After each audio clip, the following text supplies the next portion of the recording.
नमस्कार, आपण पाहताय महाराष्ट्र संध्या न्यूज चॅनेल आवाज महाराष्ट्राचा। नमस्कार। अत्यंत संतापजनक अशी बातमी आहे। 30 वर्षीय अक्षता म्हात्रे या विवाहितेवर मंदिरातील 3 सेवेकऱ्यांनी देवाच्या दारात अत्याचार करून तिची निर्घृण हत्या केली, त्याबद्दलची ही संतापजनक बातमी आहे। नवी मुंबईतील कोपरखैरणे गावातील ही कन्या आहे। तिचं नाव आहे अक्षता कुणाल म्हात्रे। या विवाहितेवर अलीकडेच शीळपाटा येथील घोळ गणपती मंदिरातील 3 पुजाऱ्यांनी चहातून गुंकीचे औषध देऊन बेशुद्ध करून तिच्या सोबत अतिप्रसंग केला आणि शुद्ध आल्यानंतर तिच्या डोक्यात दगड घालून आणि तिचा गळा दाबून तिची हत्या केली। 30 वर्षीय अक्षता म्हात्रे यांच्यावर मंदिरातील 3 सेवेकरांनी देवाच्या दारात अत्याचार केल्याच्या घटनेने महाराष्ट्रात संताप व्यक्त केला जात आहे। या घटनेतील मंदिरातील 3 नराधम पुजाऱ्यांना पोलिसांनी बेड्या ठोकल्या आहेत। या घटनेबाबत महाराष्ट्रामध्ये अत्याचाराच्या विरोधात काम करणारे वैभवजी गीते काय म्हणाले ते आपण या व्हिडिओच्या माध्यमातून पाहू। ठाणे जिल्ह्यातील डायघर पोलीस स्टेशन मध्ये एक गुन्हा दाखल झालेला आहे।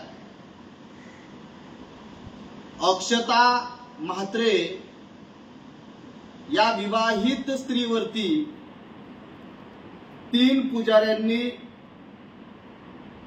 बलात्कार करून अत्याचार करून तिची निर्घृण अशी हत्या केलेली आहे। ही विवाहित स्त्री घरगुती भांडणाच्या कारणावरून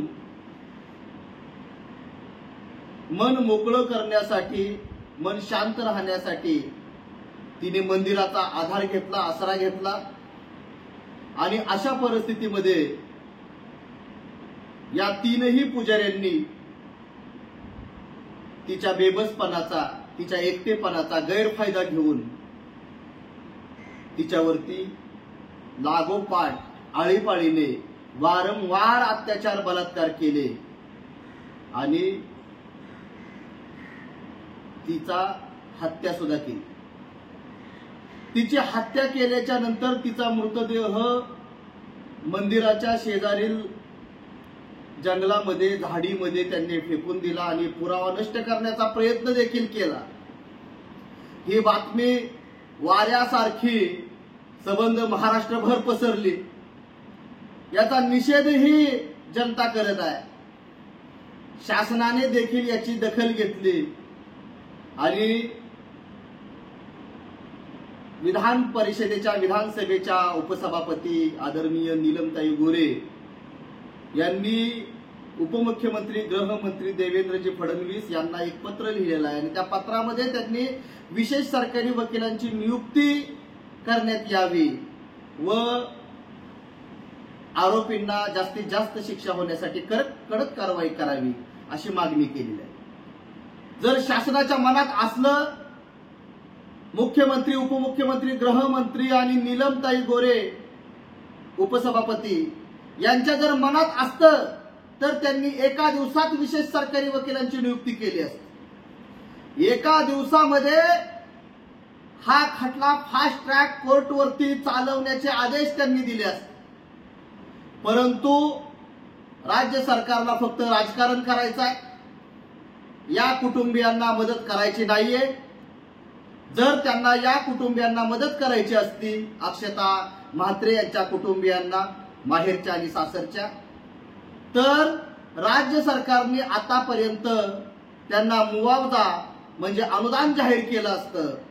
परंतु आजपर्यंत कोणत्याही प्रकारची घोषणा मंत्रिमंडळाने व राज्य सरकारने केलेली नाही। भुशी डॅम मध्ये पाण्याच्या प्रवाहामध्ये वाहून गेलेल्या कुटुंबियांना देखील मुख्यमंत्री, उपमुख्यमंत्र्यांनी संवेदना व्यक्त करत त्यांना मदत जाहीर केली। बैलगाडा शर्यतीमध्ये निंबाळकरांची हत्या झाली त्यांच्या कुटुंबियांच्या प्रति संवेदना व्यक्त करत त्यांना देखील अनुदान जाहीर करण्यात आलं. अपघातामध्ये पुण्यामध्ये आणि इतर विभागामध्ये मृत्यू पावलेल्या कुटुंबियांना सुद्धा अनुदान जाहीर करण्यात आलं आणि दिलं देखील. मग अक्षता म्हात्रे यांच्या कुटुंबियांच्या बाबतीत हा दुजाभाव का, हा भेदभाव का, असा सवाल, असा प्रश्न मी राज्य सरकारला विचारत आहे. अक्षता म्हात्रे यांची निर्गुण हत्या 3 पुजाऱ्यांनी केलेली आहे. जर पुजाऱ्यांची हत्या झाली असती तर सगळा महाराष्ट्र पेटून उठला असता आणि पुजाऱ्यांची हत्या करणाऱ्यांवरती कडक कारवाई करा, त्यांना फाशीच द्या, अशी मागणी देखील महाराष्ट्र सरकारने केली असती, राज्य सरकारने केली असती. राज्य सरकारचे मंत्रिमंडळातील काही मंत्री तर त्या ठिकाणी भेटी द्यायला गेले असते. मीडिया त्या कुटुंबियांच्या आणि घटनास्थळावरून हल्ला नसता. परंतु अक्षता म्हात्रे या आगरी समाजाच्या आहेत आणि आगरी समाजाच्या असताना देखील हा दुजाभाव, हा भेदभाव हा राज्य शासनाकडून आणि मीडियाकडून चालवलेला आहे. परंतु आम्ही national Dalit movement for justice एनडीएमचे महाराष्ट्र राज्य या सामाजिक संघटनेचे सगळे कार्यकर्ते अक्षता म्हात्रे यांना न्याय मिळवून दिल्याशिवाय शांत बसणार नाही. आम्ही वरिष्ठ पोलीस अधिकारी, पोलीस आयुक्त, डीसीपी, एसीपी, पोलीस निरीक्षक, सहाय्यक पोलीस निरीक्षक या गुन्ह्याचा तपास जे एपीआय करत आहेत त्यांची भेट घेतलेली आहे. भेट घेऊन तपासातील प्रगतीची माहिती घेतलेली आहे. एवढ्या मोठ्या प्रमाणावरती मोठी घटना मंदिरामध्ये देवाच्या गाभाऱ्यात होते आणि राज्य सरकार याच्यावरती गंभीर होत नाही. सोलापूर जिल्ह्यातील सांगोला तालुक्यामध्ये सुनील भाऊ कांबळे यांची हत्या झाली. मुख्यमंत्री महोदय आणि मंत्रिमंडळातील काही मंत्री, आमदार पंढरपूरमध्ये आषाढी वारीसाठी ठाण मांडून थांबले होते. परंतु 30 किलोमीटर महूद या गावामध्ये जाऊन सुनील कांबळेंच्या कुटुंबियांची भेट घेणं त्यांना झालं नाही, सांत्वन करणं त्यांना झालेलं नाही. त्याच्यामुळे महाराष्ट्र सरकारने हा भेदभाव, दुजाभाव थांबवला पाहिजे. बौद्ध, दलित, आदिवासींचे जे 2023 पर्यंत 632 खून झालेले आहेत त्या कुटुंबियांचं पुनर्वसन करण्यासाठी त्याची फाईल मुख्यमंत्री महोदयांच्या टेबलवरती सामाजिक न्याय व विशेष सहाय्य विभाग यांच्याकडे असताना देखील अद्याप त्याच्यावरती सही केली जात नाही, त्यांच्या कुटुंबियांचं पुनर्वसन केलं जात नाही.